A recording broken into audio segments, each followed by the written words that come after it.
9:08, 8 past 9. 89 WLS, John Cass, Jake Hartford, in for Bruce and Dan, and they're in for Don and Roma. And it's a gorgeous Monday morning. I love the fog. Why do you love the fog? I don't know. It just made me feel like everyone's going to be out there with their jackets open, getting the flu.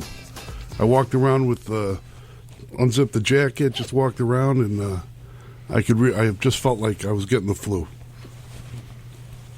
Okay. Okay. That's a reason to love the fog. Yeah. Wow. Okay. Right. That was an amazing observation. It really was. I Yes. I can let you go for another half hour on that. I could build a whole show around it. You know, there is a story out of New York. If you saw this last week, there's a homeless guy. And a policeman, a 25-year-old policeman, saw this homeless guy. The homeless guy did not have shoes. So the policeman went and bought a $100 pair of shoes for the guy. Officer DePrimo. And he did it not because he wanted publicity, but somebody was nearby with the camera, and the camera made the news, and and now there's video and this and that, and it's gone viral, and it's the feel-good story. Now, the family of the homeless guy, the guy's last name is Hillman. I think he's 54 years old. He was served in the Army for 5 years. He was a cook, according to his account. And he's been homeless for a while, but, you know, kind of estranged from the family. He's got two children. One, I believe, is 22. The other one is 24, who, if they lived with him, they'd be on his health insurance, but they don't. And he's got a brother who just says, you know what, he just didn't seem like he wanted to be in touch. And so it's kind of a feel-good story up to that point, right? Cop gives the boots. Everyone's happy. The woman who took the photograph without the cop's knowledge is interviewed. It's a wonderful life. So now there's a follow-up because everybody's, tracking down the family, this, that, whatever. Well, they tracked down Hillman, the homeless guy, yesterday. He doesn't have a regular borough that he lives in New York. He kind of moves around, and he was on his way to Times Square yesterday when they found him, and he didn't have the shoes. The shoes are gone. Barefoot once again. And they asked him about it, and he said, well, they're too valuable to be wearing. So he's got them stashed somewhere. But he's also upset that because of all the publicity and how he said this video went viral on YouTube, he wants a piece of the action. Yeah, he wants his cut. He wants his cut. I don't know what cut is there. I guess YouTube, if you get so many hits, whoever uploads it gets something for advertising. There's some money to be made. But he wants a piece of the pie now. And then another woman came forward. Well, he said that he said he wants a piece of the pie because the photo was posted online, quote, without permission. Yeah. He's got an angle. A homeless guy. Another woman came forward and said she gave this same guy shoes a year ago. Are those too valuable to be worn as well? I don't know. Were they like red slippers, and if he clicked them, he'd go back to Kansas? Or I don't know what his problem is. It could be anything. I don't know if he gets any benefits from the government for being a vet for 5 years. What if that's his shtick, though? What? The homeless guy without the shoes shtick. If it is, then you're going to have more people coming forward saying they gave him shoes. What, you don't think he's really homeless? No, I mean, he might be homeless, but if it's cold, he's going to have the boots, right? The boots are going to be found. And right, he's walking around without shoes.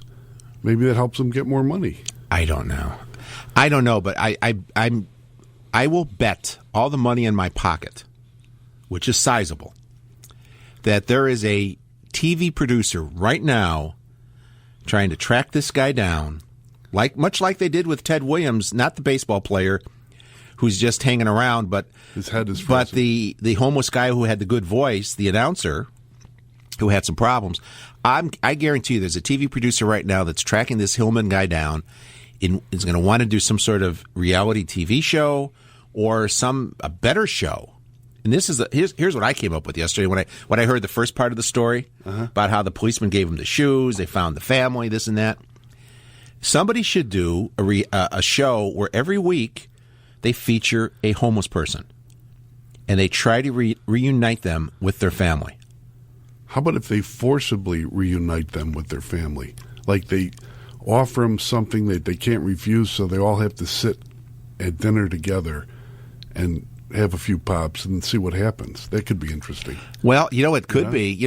Because then, how 5 minutes into the show it would be, I hate your guts. Because, well, according to what on the news with the brother kind of said, okay, he's doing whatever he's doing, right. And the brother didn't, and who knows what happened before this, where maybe the family tried to straighten this guy out and it didn't work and whatever. But you could have that aspect of it where you get a homeless guy, you find out his family, and you just kind of bring him to the family's home and surprise them, reunite them. Do you give money to homeless guys? No. You don't? No. There's a beggar that's outside the Tribune across the street at the Walgreens. She's been doing this for 25 years. I stopped giving money to her, and she's just saying the same thing. And one time I went up to her and said, "You've been doing this 25 years." And she just basically said, "Move along, sir." 25 years. I have found out that most of the people asking for money either are drug or alcoholic, and they're just going to use the money for that, which is not the right thing, to help them with that, or they're scams. And a lot of times there really are scams. Did you ever follow people? Oh, yeah. I've done many. You know how many stories I've done on TV? Oh, yeah. Are you kidding? Yeah, scams. Scams. They're going back to the suburbs in their Audi? Yeah, there was a couple that had an Audi. Used to park, and they used the handicap cart so they wouldn't have to pay for the meter, which was a real. It's a wonderful life. It's a wonderful life. We're going to get to your calls. 591-8900 is the phone number. Your thoughts. It is the Christmas season. I feel bad for people who are less fortunate, but It's the ones that do the scamming that ruin it for all the. Put your shoes, Mr. Homeless. Find your shoes. Put them on. Here it is. Time for Traffic on the Fives right now. It was the critics in the newspapers and on the radio who were having fun making fun of me and the homeless. Like this dodo from WLS. Jay Hartford. 917. What did you make fun of the greatest? No, that was somebody broadcast else. journalist? That was somebody else here when Walter went homeless for Fox 32. That was the second time, yes. He was homeless once before, right? Yes, he was, yes. And he had to put on makeup to be homeless or something? Yeah. Did he go through his closet to find... I don't want to talk about that. Okay. Just... Because it's... Ask Ro. Ro will tell you. Ask Ro. Ro will tell you all you want to know. I would hope Ro could get into this subject later on in the day. That would be good. Ginger in Chicago. Good morning, Ginger. Oh, good morning. I was just saying maybe the homeless man's name was Joe Jackson. Oh, yeah. Shoeless Joe? Uh-huh. Did you know Shoeless Joe, Ginger? Not personally. No. All right. I don't travel in those. He was a younger man at the time? Yeah. Yeah, because he would be about 180 Thank you, Ginger. years old today, had he lived. Joe in Champaign. Jim in Champaign, or is it Joe in Champaign? It's Joe. Hi, Joe. I used to be real still in traffic. I wanted to give money to these people and help them out. I gave this guy at a gas station in Champaign $10. Had to get to Chicago. His family's stranded. If he's not there by the end of the day, everything horrible is going to happen. And I bought everything this guy said, gave him $10 and told him good luck. 2 years later, gas station in Kankakee, Illinois. Same guy walks up, says, my family's stranded down in Carbondale. I need some money. I mean, it was the exact same pitch, except for the location had changed. And from that day, I can't bring myself to do anything. I offered a guy here in Champaign to go buy him lunch, and he told me to go F myself. Wanted the money, but wouldn't let me buy him lunch. So I'm done. Listen, Joe, why didn't you just say, do you need a drink? Here's $10. Go get a half a pint. Because I Lord offered to buy it for him. After the last guy, I'm like, man, if I'm going to do this, and this guy's really hungry like the sign says, then I guess he'll take some food. No, cash only. I wish I could work that way. Thanks, Joe. Yep. For years, a few years ago, when I was working later on Saturday, longer show, right? I would go down the Eisenhower, the Congress, underneath the post office, and take that little ramp that goes to the Ryan, the outbound Ryan. Every Saturday, like clockwork, there was this, on the ramp, was this car trying to stop people because Grandpa was in the back, his stitches were leaking. They were oozing. Yeah. Yes, they were, and they needed some money, whatever. Every Saturday. And I finally told him, I said, you got to go to get a new location or a different time. You got to change it up. And they did. I think this construction thing just threw them off. But you know what? 2 weeks ago, they're back. They're back. I'll tell you, when we come back, I'll tell you a Christmas story about the homeless on Wacker. Yeah. Well, okay. We will. And we'll take more calls, 591-8900. It's 9:20. Back right after this.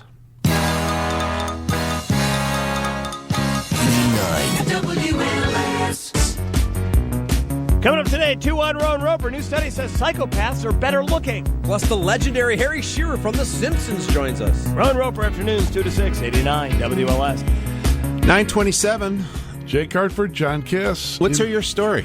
Well, a few years ago I wrote this. You know Sam Cianis, the Billy boss Goat. of the Billy Goat, right? So one day he had the Christmas spirit, all right? So he goes to the Parthenon restaurant and gets legs of lamb, potato salad, bread, cheese, those cheese pies, baklava for dessert, everything. He put it in his truck, he drives down to the Billy Goat under Michigan Avenue, tells his friends in the 18th District Police to round up homeless guys. So they started throwing homeless guys in the back of the wagon and bringing them to the Billy Goat. He closes the place, and I sit down and we serve them and feel good. Some good Greek wine we had, he said. They started toasting. Then one homeless guy, he had a beard. He stood up and he made a bad face. What's wrong, I say to him. This is Sam Cianis. Why you make this face? I can't eat, the guy says. I can't. It's not the food, though. The food is good. Then why, I asked the guy. What's wrong? I can't eat this food off paper plates, the homeless guy said. I need china. You got to have it. Yeah, they weren't showing him respect.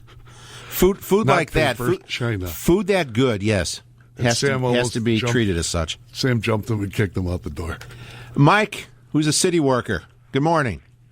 Good morning. Hey. You know, this is the time of year where everyone talks about what they're most thankful for. I want to ask John what he's least thankful for. Is it the White Sox collapse the last week of the season, or is it the fact that his favorite crime fighter, Patrick Fitzgerald, now has gone over to the dark side? He's given the keynote speech for Anita, I'll protect the mayor's nephew at all costs, Alvarez inauguration. I would say it's the Chicago Fire not being able to finish in the last second of a game, but that Frank Klopas, the coach, has promised me that he's going to have a good team next year, and go Fire. How's but that? Nothing about Fitzgerald switching sides, huh? I don't know anything about what you're saying. He's given the keynote speech for Anita Alvarez at her inauguration. Wow. Well, that's news to me. I'll check it out, Mike. Thank you, Mike. Okay. I got a call from Lovey Smith last night asking my opinion. I said, I don't have time, Lovey. I've got a show to because prepare of the for. Frank Klopas thing? That's soccer, baby. Yeah. You don't blame the coach should not take the blame. It's the players. What are we going to do when we come back, John? Whatever you want to do, Jake. I'm your man. It's In almost 9:30. all things. 9:30, time for news, weather, and traffic right here on 89 WLS.